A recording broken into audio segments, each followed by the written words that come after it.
안녕하세요. 저는 결혼하고 이번에 임신하면서 이혼을 하게 된 30대 중반 여성입니다. 제게 기가 막히고 서러운 일이 있어서 도무지 마음으로만 묻어두기 분하여 사연을 찾게 되었습니다. 오늘 제 이야기 한번 들어보시고 우리 가정에 찾아온 부름과 심통함을 알아주셔서 위로 한 말씀씩 해주시면 감사하겠습니다. 사연 시작할게요. 저는 남편을 같은 회사에서 만났습니다. 남편은 고향이 부산인 남자였어요.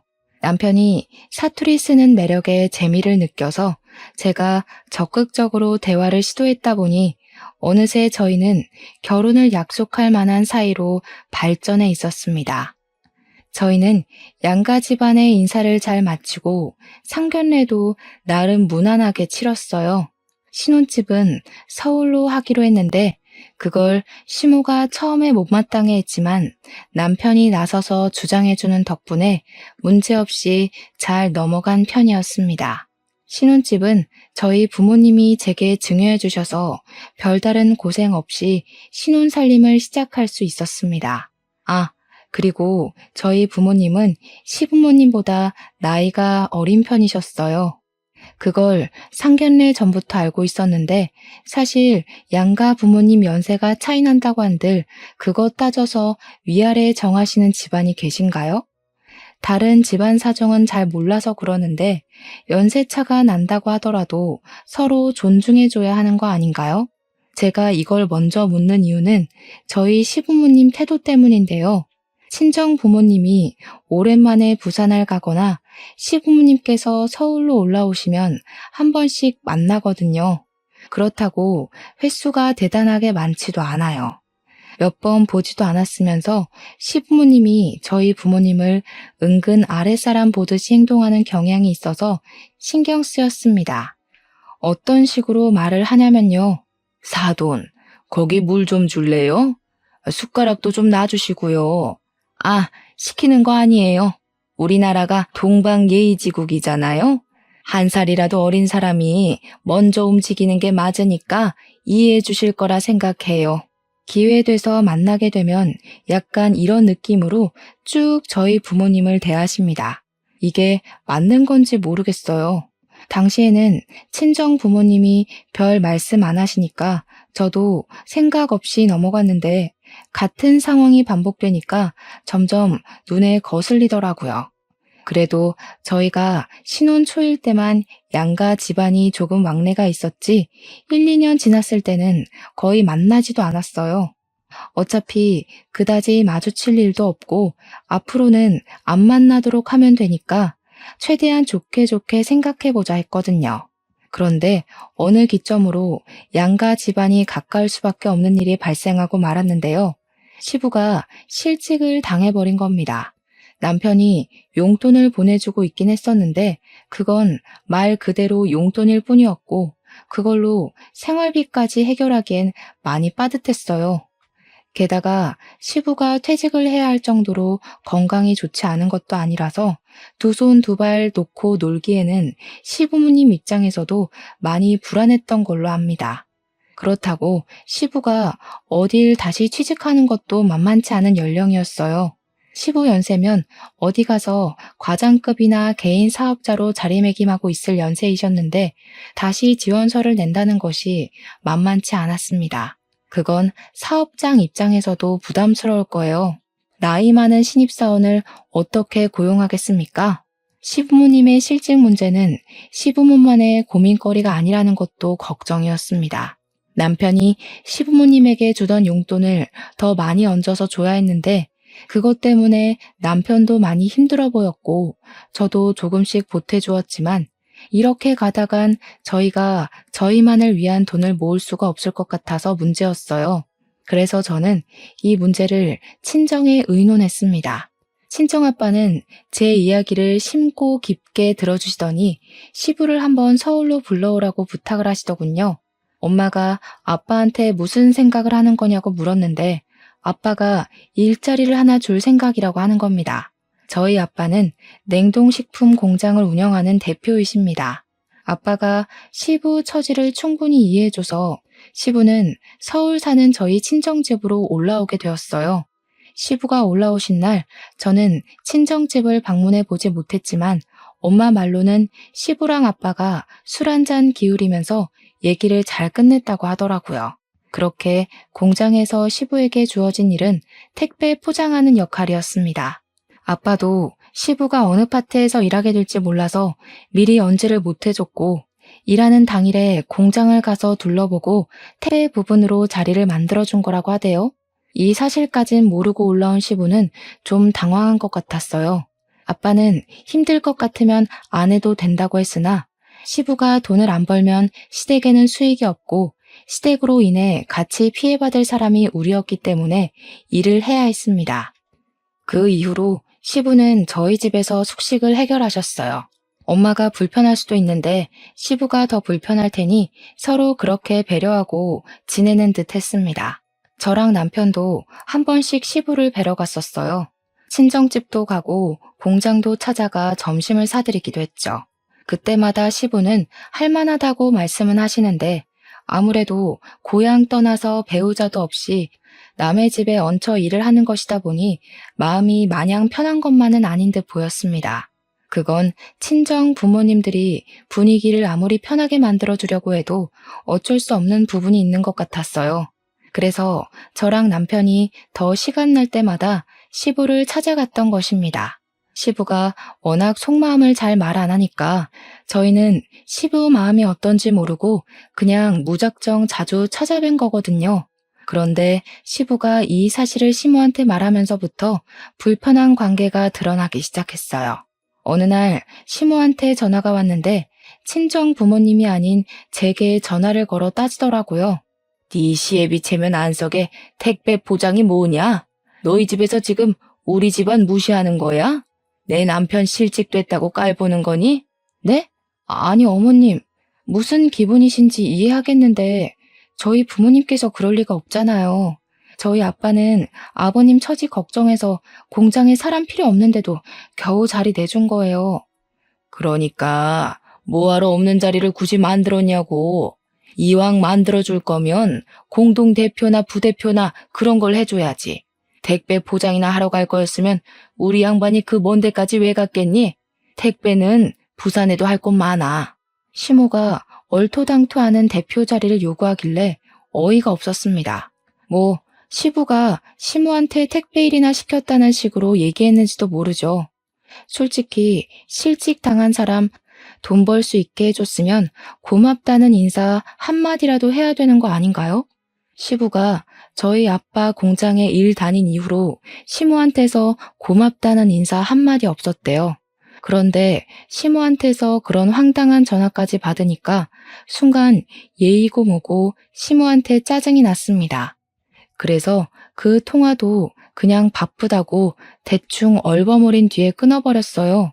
남편에게 이 사실을 공유했는데 남편이 놀라서 제게 대신 사과하더라고요.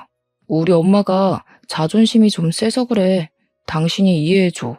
엄마가 잘 몰라서 그랬을 거야. 앞으로 그런 일 없도록 내가 엄마한테 단단히 일러놓을게. 진짜 미안해. 이거 처가 어른들은 모르는 일이지? 모르지. 이런 말 하면 얼마나 속상하시겠어. 어머님이 그렇게 말하니까 괜히 좋은 마음으로 도와준 우리 아빠만 악덕사장 된 것 같잖아. 내가 고맙다는 말까진 기대 안 해. 근데 대표 자리 달라고 하는 건 좀 아니지 않아? 알지. 진짜 미안해. 이건 내가 봐도 우리 엄마 실수가 맞아. 그러니까 처가 어른들께는 말씀드리지 말자. 내가 알아서 해결해 놓을게. 남편이 하도 사과를 하면서 면목없어 하길래 그나마 화를 풀 수 있었어요. 남편 아니었으면 생각하고 생각하다가 정말 시모한테 제가 다시 전화를 걸었을 수도 있었을 겁니다. 남편이 알아서 시모 입단속 생각 단속한다고 했으니까 그렇게만 믿었어요. 그리고 시부에게도 일에 불만이 있으시냐고 슬쩍 물어보려고 했는데 제가 말기술이 없어서 괜히 시비 거는 걸로 느끼실까봐 여쭤보진 못했습니다.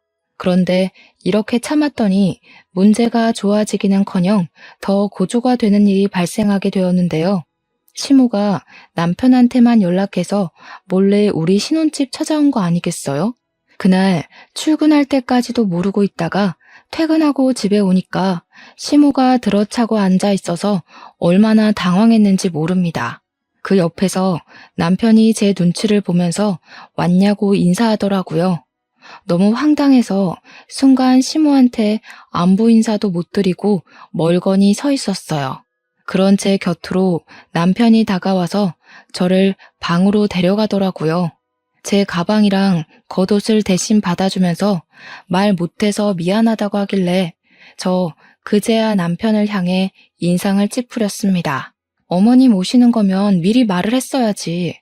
내가 야근이라도 해서 늦었으면 어쩔 뻔했는데? 나 진짜 심장 멎는 줄 알았다고. 우리 집 지금 정리도 안 돼서 엉망인데 어머님이 이거 보고 뭐라고 생각하셨겠어? 도대체 무슨 생각으로 입 닫고 있었던 거야? 미안해. 엄마가 당신한테 말하지 말라고 하도 당부해서 말 못했어. 아무래도 아빠 일 문제 때문에 찾아오신 것 같아. 일 문제라. 시모가 시부 일하는 걸 어떻게 생각하고 있는지까지는 이미 알고 있었기에 그리 놀랍지는 않았는데 그거랑 말도 없이 집에 들이닥친 거랑 무슨 상관인지는 이해가 안 되었습니다. 남편한테 더 물을 수 없었던 건 갑자기 시모가 안방문을 열고 들어와서였어요. 시모는 집 쳐들어온 걸로 모자라 방까지 쳐들어오더니 참 속편한 소리를 해댔습니다. 예, 소독 부리는 거 없냐? 서울은 코로나 아직 심할 거 아니야. 여기서 걸려서 갔다가 괜히 고생하는 건 아닌가 몰라. 대체 얼마나 예의가 없으면 갑자기 방문한 사람 입에서 저런 소리까지 나오는지 모르겠더라고요. 남편은 옆에서 안절부절 못하고 있었고 저는 그제야 시모에게 인사를 드렸습니다. 연락 없이 갑작스레 오셔서 놀랐어요. 오시는데 멀미는 안 하셨어요? 어머님 걱정대로 여긴 부산보다 더 코로나 천지인데 그걸 아시면서도 굳이 먼 길을 오셨네요. 그래서 어쩐 일로 오셨어요? 뭐야? 얘 말하는 꼰세가 왜 이러냐? 너 지금 내가 너네 집 마음대로 찾아왔다고 시비라도 걸고 싶은 거야? 딱 보니까 내 남편이 어떻게 지내고 있는지 눈에 훤하다. 네 성격 이 꼴인 거 부모한테서 고스란히 배운 거겠지. 너네 부모한테서 내 남편 함부로 굴려지고 있는 것 같아 구제해주려고 왔다. 구제? 그 말을 듣는데 기가 차서 웃음이 나왔어요. 우리 아빠가 시부를 잡아먹는 것도 아니고 시부를 신데렐라 언니처럼 부려먹었던 것도 아닙니다. 공짜로 재워주고 식사 대접해주고 지원서 없이 취직도 시켜주고 급여는 당연하고 복지나 보너스까지 다른 직원들과 차별 없이 대우해주고 있었어요. 황당해서 제가 시무에게 그렇다고 다 얘기를 해줬더니 시무는 그저 택배 일에만 신경이 꽂혀 있는 것 같더라고요. 시무 말대로라면 택배 포장업 하는 분들은 다 하찮은 일을 하고 지낸다는 건가요? 다 아빠 손에 굴려진 노비들이라는 건가요? 기가 막힐 만하지 않습니까? 저는 시모에게 계속 대꾸하기보다는 남편을 째려보는 걸 택했습니다. 남편은 어쩔 줄 몰라 하다가도 자기 엄마가 시키는 대로 잘만 움직였어요. 시모가 목 탄다고 물 갖다 달라 하면 갖다 주고 덥다고 하면 여름도 아닌데 에어컨 켜주고 어쨌든 시모는 진짜 시부에게 찾아갈 생각인지 우리 아빠 공장 어디냐고 거기로 데려다 달라 그랬어요. 아빠 공장은 제 퇴근 시간 이후 2시간 뒤에 문을 닫아요. 그래서 아마 그 시간에 당장 출발하면 공장에 들어갈 수 있긴 했습니다. 서울에 세균 많아서 빨리 내려갈 거니까 얼른 공장 주소 대. 그리고 너 앞으로 부산 올 생각하지 마라. 시애비를 그런 개만도 못한 짓 시킨 며느리는 며느리 취급도 해주기 싫다. 어머님, 듣자 하니까 말씀이 진짜 지나치시네요. 저희 부모님이 아버님한테 개만도 못한 짓을 시켰다고요? 개만도 못하게 살 뻔한 걸 저희 부모님이 구제해 주신 거 모르시겠어요? 이런 식으로 자존심 부려봤자 어머님 꼴만 우스워져요. 제 말에 화가 난 시모는 제게 손을 뻗으면서 달려들려고 했습니다. 그걸 옆에 있던 남편이 황급히 막아주었어요. 제 눈치 보더니 얼른 시모를 데리고 집을 나섰습니다. 저는 계속 기가 막혀서 배웅조차 안 하고 그대로 시모를 보냈어요. 시모는 저희 집을 나서기 전까지 제게 쌍욕을 하면서 소란 피우며 나갔습니다. 당장 붙잡아서 공장 근처에도 못 가게 하고 싶었지만 이를 키우고 싶지 않았고 저는 우선 아빠한테 문자로 시모가 지금 공장 찾아간다고 알려주기만 했어요. 아빠는 곧 문 닫을 시간이라 바쁜지 답장이 없었습니다. 그렇게만 두고 저는 옷을 갈아입었어요. 시모 때문에 나빠진 기분은 씻고 나와도 낫질 않더라고요. 입맛도 없어서 저녁을 굶고 아빠한테 올 연락만 은근 기다리고 있었습니다. 그맘때쯤이면 시모랑 남편이 공장에 도착했을 거고 거기서 시모가 또 어떤 정신 나간 발언으로 아빠를 곤란하게 할까 그 걱정이 많이 되었어요. 불안해서 어떤 것도 손에 안 들어와 시계랑 휴대폰을 몇 번이나 봤는지 모릅니다. 아빠한테서 끝까지 답장이 없었어요. 그리고 한참 뒤에 남편이 귀가를 했어요. 어떻게 됐냐고 물었더니 시모가 시부를 데리고 결국 부산으로 내려갔다고 하더라고요. 남편이 KTX까지 바래다주고 들어온 거라 했습니다. 그 소리를 듣는데 시모가 아빠한테 행패 부렸을 것이 눈에 선하더군요. 저는 괜히 남편에게 시모에 대한 화풀이를 했어요. 남편은 그런 제 마음을 이해한다면서 묵묵히 들어주고 같이 시모의 성깔에 대해 공감을 해줬습니다. 그렇게 남편을 못살게 군 뒤에야 저는 남편이 씻을 수 있도록 보내주었어요. 그리고 잠자리에 누울 시간쯤 엄마한테서 연락이 왔습니다. 늦은 시간에 전화를 하시는 분이 아닌데 웬일로 연락이 왔길래 혹시 시모일 때문인가 싶어서 급하게 받았어요. 그랬더니 엄마는 시모 얘기보다 더 충격적인 소식을 제게 전했습니다. 정연아, 네 아빠가 사고를 당했다. 어떡하면 좋니? 네 아빠 죽게 생겼어. 엄마 지금 아빠랑 같이 병원에 있거든? 엄마 너무 무서워. 얼른 좀 와봐. 너무 놀라서 침대에서 벌떡 일어났습니다. 마찬가지로 잠자리에 누웠던 남편은 무슨 일이냐고 덩달아 놀라서 일어났어요. 마음이 급해서 옷 갈아입으며 남편에게 대충 설명을 해줬습니다. 그랬더니 남편도 빨리 옷을 갈아입고서 같이 병원으로 향했어요. 생명에 지장이 있을 정도로 위험한 사고를 당했다고 하니 아빠가 걱정되어서 병원까지 가는 내내 차에서 많이 울었습니다. 남편은 끊임없이 저를 진정시켜주며 괜찮을 거라고 달래었어요. 남편이 주는 위로에 기대어 떨리는 심장을 겨우 진정시켰죠. 병원을 갔더니 수술실 앞에서 주저앉아 있는 엄마를 보았습니다. 엄마한테 도대체 이게 다 무슨 일이냐고 아빠가 무슨 사고를 어떻게 당한 거냐고 물어봤어요. 제 질문에 엄마는 울부짖으면서 아빠가 추락사고를 당했다고 말해주었습니다. 추락사고라니 도대체 어쩌다가 그랬는지 너무 뜬금없는 사고라서 이해는 안 되었지만 상황 심각하다는 건 충분히 알 것 같았어요. 그리고 그 심각한 상황은 결국 최악의 결론을 만들어 주었어요. 의사가 수술 도중에 나오더니 아빠가 끝내 사망을 하게 되었다고 전해주는 겁니다. 그대로 무너진 엄마는 통곡을 하다가 기절까지 해버렸어요. 저 또한 세상 무너질 것처럼 눈물을 흘렸고 남편이 착잡한 심정으로 저랑 엄마를 챙겨주었습니다. 허망했어요. 저희 아빠가 그렇게 일찍 단명하실 분은 아닌데 왜 하늘은 착한 우리 아빠를 일찍 데려가셨나? 그 하늘 아래 살고 있는 신세가 너무 싫었습니다. 공장은 부대표로 있던 분이 임시 대표를 담당하게 되면서 문제없이 돌아가고 있었어요.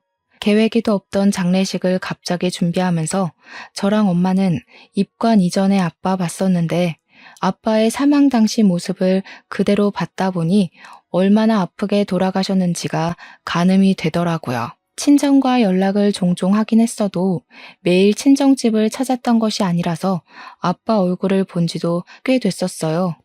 그런데 오랜만에 보는 아빠 얼굴을 이렇게 싸늘한 주검으로 마주해야 한다니 이성을 놓고서 오열을 했었네요. 그 자리에서 엄마는 또 기절하는 참상을 보였어요. 119가 출동하고 그 때문에 남편과 다른 지인들이 저를 붙잡고 아빠한테서 떨어뜨려 놓으려고 할 땐 저마저도 기절을 해버릴 만큼 울었습니다. 남편이 안아주면서 같이 울어주는데 그런 남편을 놓지 못하고 한참 매달려 있었던 걸로 기억합니다. 엄마는 의식을 찾자마자 다시 장례식장을 찾아왔어요. 사람들은 쉬라고 말릴 수도 없고 그렇다고 엄마더러 이 괴로운 공간에 머무르라고 붙잡을 수도 없어서 난감해했습니다. 엄마는 그렇게 아빠 사진 아래에서 한참 동안 아빠를 바라보고만 있었어요. 그 사이 남편은 복지사와 함께 복잡한 절차를 다 마치고서 시부모님과 통화를 하러 자리를 비웠습니다. 저 또한 엄마 곁에서 아빠 사진만 보며 다른 일은 아무것도 신경 쓰지 못하고 서 있기만 했네요. 잠시 자리를 비웠다가 돌아온 남편은 제게 시부모님과 연락이 안 된다는 말을 전해왔어요. 시모가 저희 집을 찾아온 게 저녁이고 바로 그날 몇 시간 뒤 사고 난 것이 우리 아빠 소식입니다. 그런데 그날 서울에서 부산으로 내려간 사람들이 연락이 안 된다뇨. 저도 전화를 해봤어요. 그런데 남편 말대로 신호음만 길게 갈 뿐 받질 않긴 하더라고요. 일부러 안 받는 게 아니라면 새벽 시간이었기 때문에 벌써 주무시나 그 생각으로 넘겨야만 했습니다. 당시에는 시부모님 신경 쓸 겨를이 없어서 정신없이 첫째 날을 보냈어요. 그리곤 남편한테 연락을 받은 건지 다음날 시부모님이 지방에서 올라와 뒤늦게 빈소에 합류하셨습니다. 근데 오자마자 시모가 내뱉는 첫 마디가 많이 당황스러웠어요. 어휴, 방을 구석에도 잡았다. 다리 아픈 사람들은 오지도 못하겠어. 여기 방석 좀 갖다 줘요. 조금만 앉았다가 일어나야겠네. 시모는 도착하자마자 저희 식구나 아빠한테 인사를 하지도 않더니 자기 다리 아픈 것만 칭얼거렸습니다. 시부가 눈치 보면서 시모를 말려주는 덕에 제가 화를 참았어요. 남편도 제 눈치를 계속 봤고요. 그런데도 시모는 진짜 제정신이 아닌 건지 넋을 놓고 있는 우리 엄마를 부르면서 손가락으로 까딱까딱 움직였습니다. 사부인, 이리 좀 와봐요. 내가 여기까지 오는데 차비가 좀 들었거든요. 어제는 내 자의로 서울 올라온 거지만 오늘은 어쩔 수 없이 온 거잖아요. 원래 멀리 오는 손님한테 차비 정도는 챙겨줘야 되는 거 알죠? 그런 부분이 얘기가 돼 있는지 모르겠네. 따로 준비해 놓은 거 있어요? 어떻게 남의 상 치르는 데서 저런 말을 할 수가 있는 건지 모르겠습니다. 남이라도 이렇게까지 예의 없이 행동하는 사람이 몇 있을까요? 심지어 저희는 완전 남도 아니고 얼굴 몇 번 본 사이인 한 식구거든요. 주변 사람들이 시모 행동에 조용히 경악하면서 시선을 한데 모았는데요. 자기만 뭐가 잘못된 건지 모르던 시모가 이제 주변 사람들한테까지 시비를 걸더라고요. 뭘 그런 눈으로 쳐다봐요? 내가 뭐 틀린 말 했어요?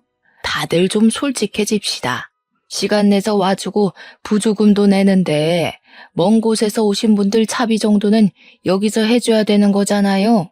더는 참을 수가 없었습니다. 저는 참지 못하고 시모에게 버럭 언성 높이며 다가갔어요. 이봐요 어머님, 지금 그게 사람이 할 소리예요? 돈 아까우면 오지 말지 그랬어요.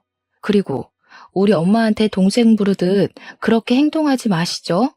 누가 사돈 되는 사람을 그런 식으로 대해요? 개념만 없는 줄 알았는데 예의까지도 없으세요? 뭐? 아니 이년이 어디서 쌍심지를 켜? 너 정신 나갔니? 시애미를 얼마나 물러봤으면 사람들을 보는 앞에서 어른한테 목청을 높여. 지혜비 죽더니 간땡이가 부었나? 이젠 고인까지 모욕을 하는 시모 태도에 저는 화가 나서 시모 멱살까지 잡고 부들부들 떨었어요. 표독스럽게 노려보는 얼굴을 제 두 손으로 다 뭉개버리고 싶을 만큼 분노했습니다. 간땡이는 그쪽이 부었겠지.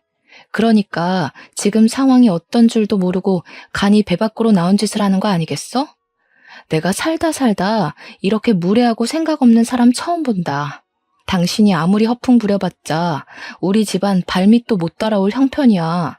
시어머니 대우는 뭐 개나 소나 받는 줄 아나 봐? 분수도 모르고 욕심만 가득한 이 아줌마야. 시모는 제 말대꾸에 덤벼들지 못했어요.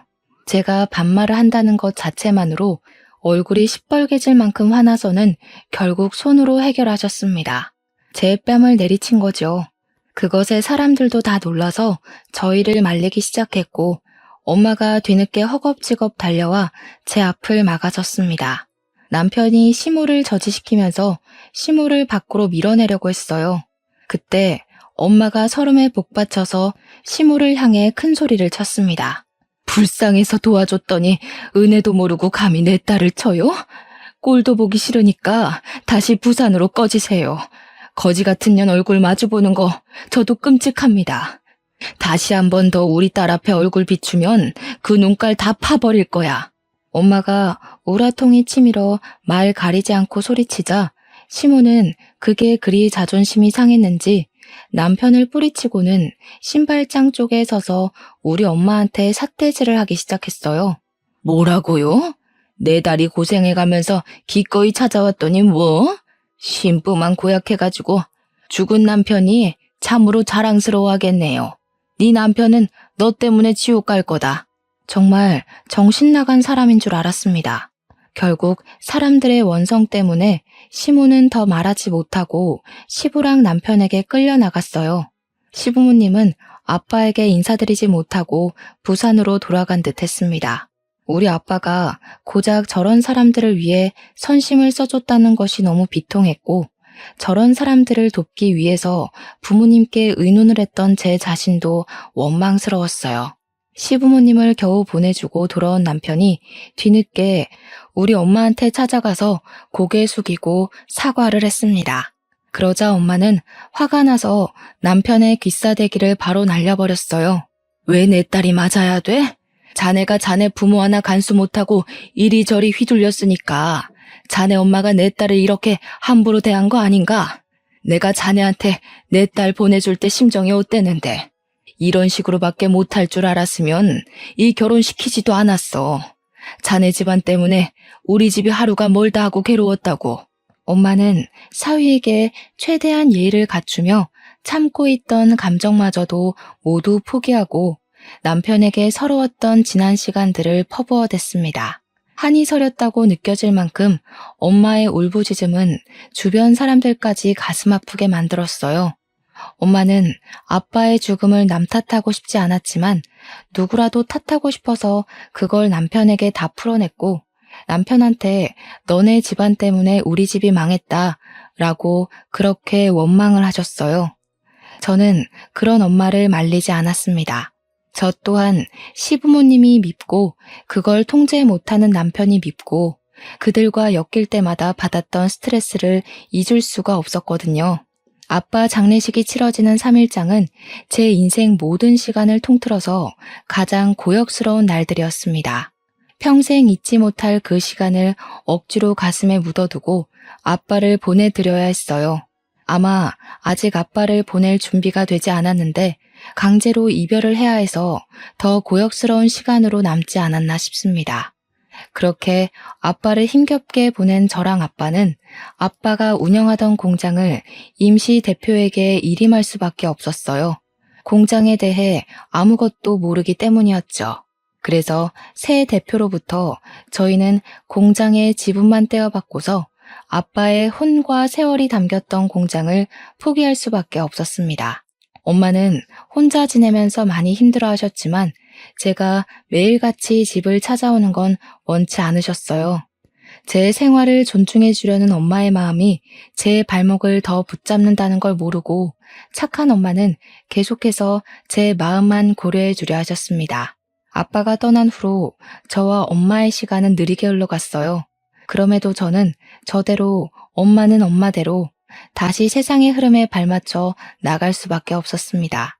그러던 어느 날 공장에서 엄마한테 연락이 갔고 사무실에 있는 아빠의 유품을 챙겨달라는 연락에 엄마가 공장을 방문했다고 했습니다. 그리고 그날 엄마가 제게 전화를 걸었어요. 저 근무 중이었는데 엄마가 반차 쓰고 빨리 공장 좀 와보라고 하더라고요.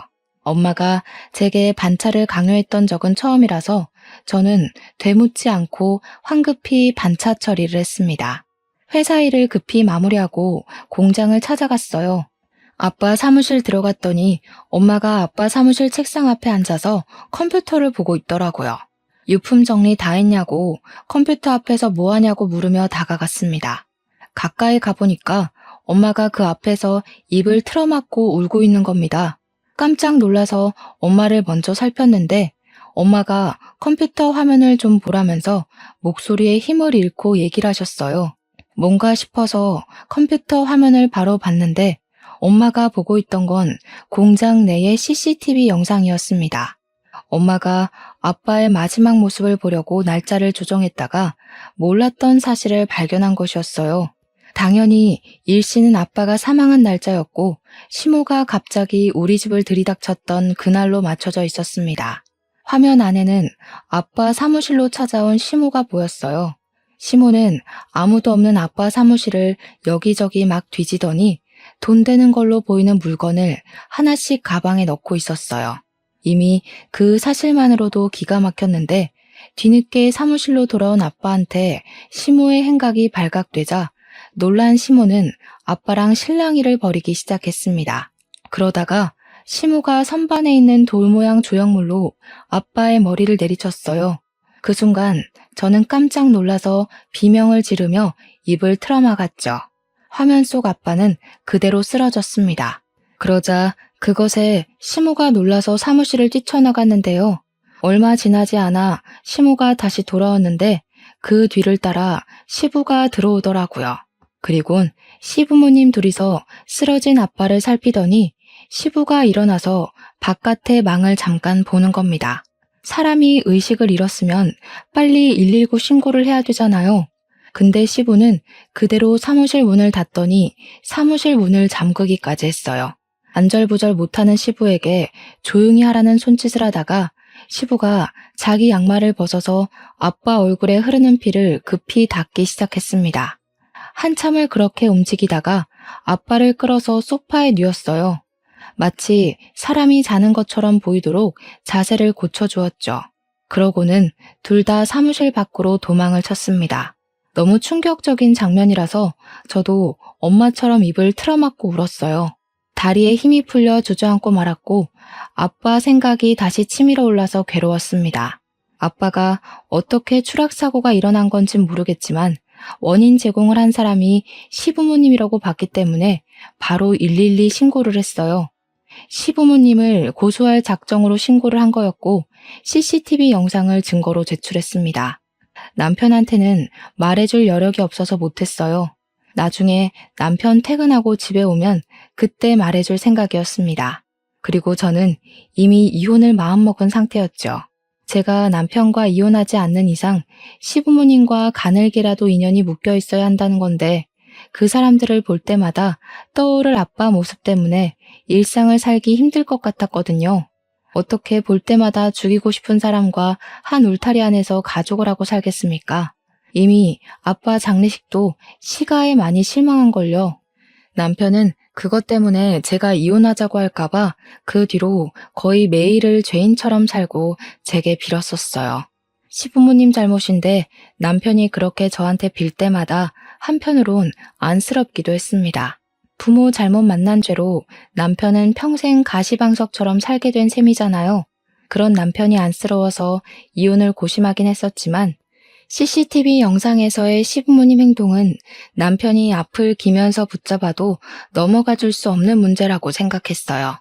그래서 이혼 합의서도 미리 준비했고 그렇게 남편이 퇴근하기만을 기다렸죠. 그런데 남편이 귀가하기도 전에 제게 청천벽력 같은 소식이 하나 더 들려왔습니다. 제게 연락이 온 건 다름 아닌 경찰이었어요. 경찰 쪽에서 말을 해주길 저희 아빠의 사고가 시부모님의 짓만이 아니었다고 말하더라고요. 그러면서 경찰이 제게 남편이 뭐 하는 사람이냐고 묻는 겁니다. 그 순간 왠지 모를 쎄한 기분이 느껴졌어요. 설마 하는 마음으로 내 남편은 일반 회사원이라고 말했더니 경찰이 제게 웬 녹취록 파일을 보내줬습니다. 그리곤 남편이 현재 어디 있는지 아냐고 물었어요. 아직 파일은 보지 못했지만 남편에게 제가 모르는 비밀이 있다는 걸 직감했습니다. 남편은 근무 중이라고 전해줬고 경찰과 전화를 끊은 뒤에 저는 녹취록 파일을 재생해봤어요. 장인어른, 공장 저 물려주세요. 장인어른 집안에 아들 없잖아요. 제가 대신 아들 노릇하면서 공장 더 크게 키워보겠습니다. 그 얘기는 진작에 안 된다고 하지 않았나? 됐네. 이미 부대표 있고 또 나는 이 공장을 크게 키울 생각이 없어. 진짜 세상 물정 모르시는 거예요. 장인어른 공장 여기서 더 키우면 웬만한 재벌처럼 성장할 수 있다고요. 언젠가는 누구 물려줘야 할 텐데 남 주는 것보단 식구가 이어받는 게 낫지 않아요? 계속 했던 말 또 하게 하네.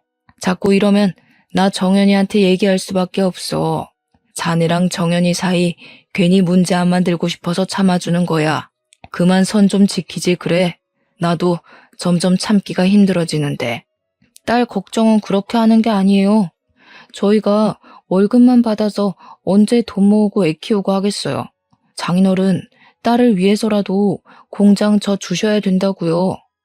공장 주는 게 싫으시면 그 공장 팔고 저랑 다른 사업 시작해보시는 건 어때요? 경찰이 보내준 파일은 남편과 아빠의 통화 내용이었습니다. 남편이 아빠랑 이렇게 많은 통화를 하고 지냈다는 걸 전혀 몰랐어요. 파일 일자들을 보니까 남편이 저희 아빠에게 주기적으로 전화를 한 것 같더라고요. 그리고 전화의 모든 녹취 내용에는 공장 재산 얘기가 빠지지 않았습니다. 순서대로 들어보면 아빠는 처음부터 남편의 제안을 단호하게 거절했고 남편은 날이 갈수록 예민해지고 버릇없는 말투를 만들어갔어요. 이것만으로 이미 충격인데 경찰이 제게 녹취뿐만 아니라 어떤 영상까지 보내놨더라고요. 이미 심장은 뛸 수 있을 만큼 최대치로 뛰기 시작해서 영상을 누르는 손가락을 망설이게 되었습니다. 그래도 확인했죠. 남편이 시부모님과 다를 바 없는 사람이라는 걸 녹취 파일로 알았더라도 영상은 봐야 했어요. 그 영상은 제가 지난날에 엄마랑 같이 봤던 CCTV 영상이었습니다. 그런데 영상 내용은 엄마랑 같이 봤던 시간대와는 좀 달랐어요. 저희는 시부모님이 사고를 치고 도망치는 것까지만 봤었는데 경찰이 보내준 영상은 저희가 본 부분으로부터 50분 정도 뒤의 영상이었어요. 영상 속에서 아빠는 여전히 소파에 누워있는 채로 영상이 시작되었는데요. 잠자코 지켜보는데 텅 빈 사무실에 갑자기 남편이 나타나더라고요. 남편은 누구랑 통화를 하면서 아빠 사무실로 들어섰습니다. 추측하건대 그 전화는 시부모님 둘 중 한 분이지 않을까 싶었어요. 그날 남편이 시모를 공장까지 태워주었고 공장에서 나온 시부모를 KTX까지 바래다 주었다고 했거든요. 남편이 저희 아빠 사무실에 나타났다면 시부모님도 분명 주변 어딘가에 숨어 있을 거란 생각이 들었어요. 남편은 전화를 끊자마자 아빠의 상태를 살피더니 한숨을 쉬는 듯 했습니다. 그리곤 아빠를 가만히 바라보다가 들쳐 엎더라고요. 그때까지만 해도 남편을 믿고 싶었어요. 하지만 남편이 사무실 입구가 아닌 창문 쪽으로 가는 걸 보고 저도 모르게 눈물이 흘렀습니다. 그곳은 사각지대라서 카메라가 안 닿는 곳이에요. 그런데도 남편이 무슨 짓을 했는지 예상이 되더라고요. 다시 화면에 비친 남편의 모습은 역시 아빠 없이 혼자였습니다. 그 뜻은 남편이 저희 아빠를 창문 밖으로 던져버렸다는 증거물이나 다름없었어요. 중간에 예상을 했음에도 남편 홀로 사무실을 빠져나가는 모습에 너무 놀란 저는 주저앉아 버렸습니다. 엄마한테는 알리고 싶지 않았는데 경찰이 엄마한테 먼저 연락하고 저한테 연락한 거더라고요. 제가 엄마를 찾아갔을 때 엄마는 역시나 방구석에서 오열을 하고 있었고 저는 그런 엄마를 부둥켜 안으면서 한참을 같이 울었어요. 그리고 엄마한테 사과했어요. 형편없는 사람이랑 엮어서 엄마한테 소중한 아빠를 잃게 만들었다고. 너무 죄송하다고 용서를 구했습니다. 엄마는 제 용서에 대답도 못하고 하염없이 울기만 했어요. 더 이상은 그 사람들로부터 고통받고 싶지 않아서 돈을 좀 써서 유능한 변호사를 구했습니다. 빨리 구속 처리 부탁한다고 최고 형량으로 때려달라고 경찰이랑 변호사에게 사정을 했죠. 경찰은 당연히 시부모님뿐만 아니라 남편까지 연행을 하였어요. 남편이 구치소로 옮겨지기 전 저는 미리 그곳을 찾아가 남편을 기다렸습니다. 남편과 마주치자 머리부터 발끝까지 소름이 돋았어요. 아빠 수술실 앞에서, 아빠 장례식에서 누구보다 저랑 엄마에게 위로가 되어주고 곁을 지켜줬던 사람이 사실은 우리 아빠를 돌아올 수 없는 곳으로 보내버린 장본인이었다는 것이 끔찍하게 소름이었습니다. 우리 아빠를 자기 손으로 보내놓고 우리 아빠 입관식 때 같이 울었다는 것이 미치게 혐오스러웠어요. 그런데 여기서 저를 더 절망하게 만든 사정이 하나 더 있어요. 아무래도 제가 이 사람들을 저희 집으로 끌어들인 것이 지나치게 큰 죄였던 거겠죠. 이맘때쯤에 알게 되었습니다. 제가 임신을 하게 되었다는 것을요.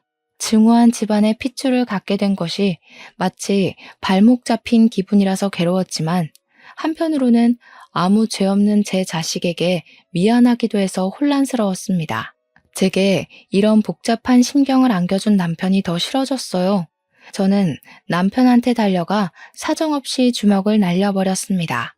귀싸대기로는 분이 안 풀릴 것 같아서 강냉이 하나 정도는 털어버리고 싶었어요. 하지만 여자 손으로 뭘 얼마나 힘을 줄 수 있었겠습니까? 남편 입술을 터뜨릴 수 있었어도 이빨까지는 날리지 못했네요. 저는 아무 말도 안 하고 고개만 숙이고 있는 남편을 향해서 마지막 작별 인사를 해줬어요. 나는 평생 너 같은 쓰레기를 못 잊고 살 거야. 그러니까 너도 절대 네가 저지른 죄 잊지 말고 평생 살인자로 살아. 출세할 생각은 꿈도 꾸지 마. 내 목숨 걸고 네가 다시는 하늘 못 보게 살게 만들 거야. 설령 네가 기적처럼 출소한다고 해도 감빵 인생보다 더 숨막히게 만들어줄 거니까 각오해. 남편은 제게 끝까지 아무 말도 하지 못했고 더러운 눈물만 보인 뒤 경찰에게 끌려갔어요. 저는 끝까지 남편에게 아이의 존재를 밝히지 않았습니다. 그 집안과 무엇 하나 걸쳐놓고 싶은 것 없이 정리하고 싶었거든요. 양육비 필요 없습니다. 양육비 때문에 애한테 살인자 아빠가 있다는 걸 알게 하고 싶지 않았어요.